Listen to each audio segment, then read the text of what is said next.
So Maria, we were talking about asset-based mapping this week, and I had a couple questions to follow up on about that. First of all, when do you do asset-based mapping? Is there a particular part in planning an initiative or during the initiative that this is most useful? So I think certainly at the beginning, right? At the beginning when you're first getting to know a community, it's really imperative to do that as one of your first steps going into particularly a new place. But I also think there's something about it that is almost a frame of mind. So I think a really successful practitioner, whether it is in the arts field or some other field that's seeking to engage a community or contribute to it, is constantly scanning for community assets.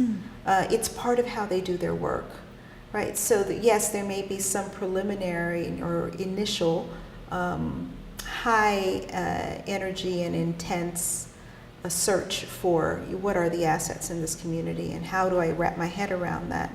But there is a constant, okay, and what else is surfacing? What else is surfacing, and what are the more nuanced meanings of these assets as you become deeper integrated into that community and are more knowledgeable about it? And along those same lines with planning how to use this tool, who else should I involve? Is this something that an individual should do on their own or involve others? So there are a couple of ways to answer that question. I think certainly the involvement of people who are from that community, and eventually the organization hopefully will be from that community itself, right? Yeah. So they don't get discounted as outsiders necessarily. But I think it's important to register voices of people who live there or are some other kind of stakeholder in that place, whether they're businesses or to have some other relationship to place. But certainly those who live there will only provide a more nuanced understanding of what those assets are, and can also help uncover assets that may be difficult to see immediately or without that kind of in-depth in-house perspective. So certainly people of that community.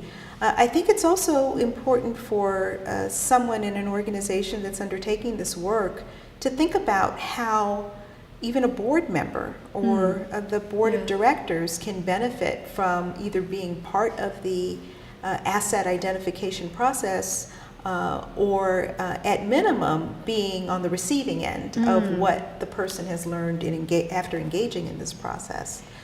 I would think that many of the methods that you've introduced for asset mapping would result in some kind of, physical thing that you can show people and use as an educational tool. So yes, so I mean, some of the examples I think were mentioned in the Willowbrook Is example, right? So there was a book, there was a video, there were maps that were evident in the video.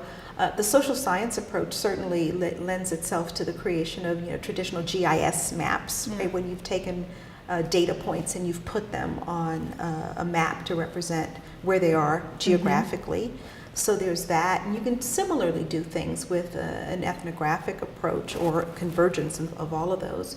But there are a number of different tools that can be very useful to educate constituencies, whether it's your board or some other entity that is important in making sure that your work comes to fruition.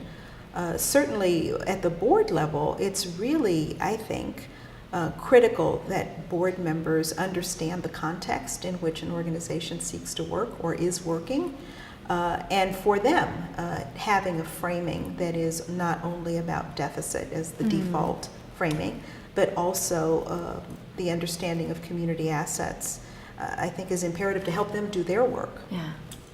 And can you talk a little bit more about that, about the framing issue? About how it changes the game when you talk about community having assets rather than problems to solve.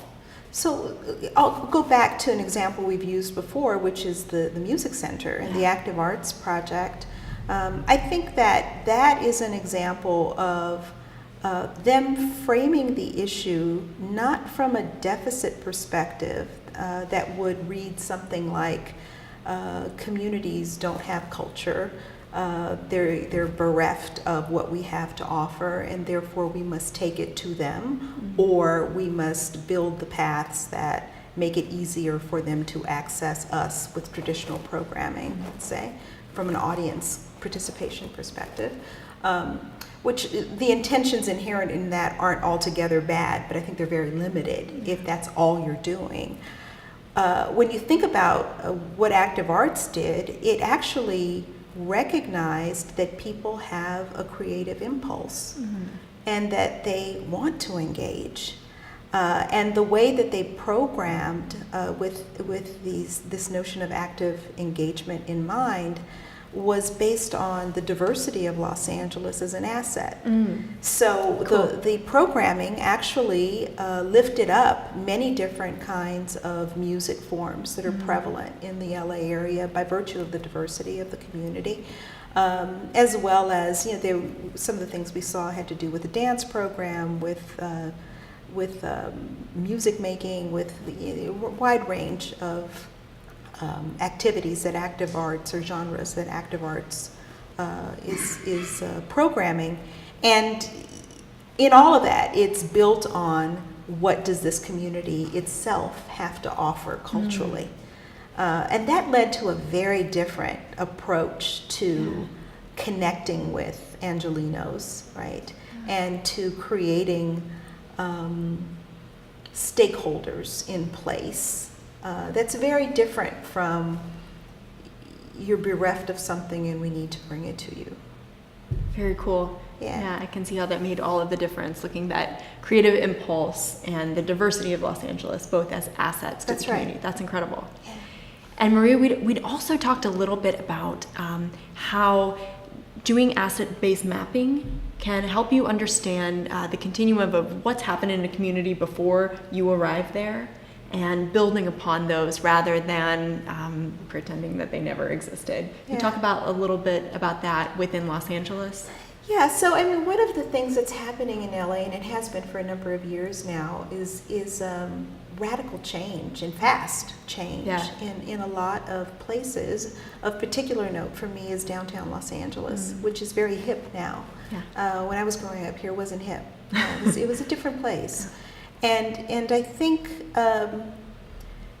there's a lot to like about some of the changes, and some of the changes are complex and problematic from an equity perspective as well. So you have to look at both sides of that.